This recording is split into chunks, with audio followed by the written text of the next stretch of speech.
住 Mr. D 帶你參加夢想學習啊！夢想學習運用咗 passion-based learning 夢想學習法當中嘅尋夢、追夢、發夢三部曲，幫你尋找自己夢想，激發你嘅潛能，開心學習，仲令你成為開開心心嘅終身學習者 （lifelong learner）。第一步，尋夢。咁點解要有夢想呢？各位同學，你哋覺得日日返學嘅意義係咩啊？係為考試高分，滿足屋企人嘅期望，定係應該為你哋自己嘅將來呢？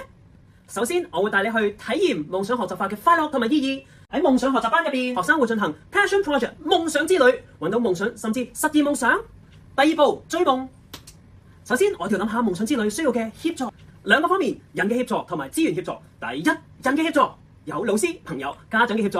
Mr. Lee 會一直幫大家。當大家遇上學科上嘅問題，都可以主動咁揾科任老師幫手。朋友更加可以互相幫忙，家長亦都可以俾專業嘅意見你哋㗎。圖書館入邊有好多知識，網上亦都有無限嘅資源俾大家去參考，更加可以用 ChatGPT 或者 AI 去揾協助同埋意見。第三步，發夢，開心完成夢想之旅，當然要同其他人分享下啦。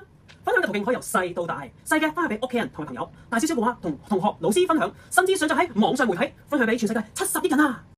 相信大家對夢想學習有更深嘅了解啦。咁我哋仲等乜嘢啊？即刻開始啦 ！3、2、1，Action！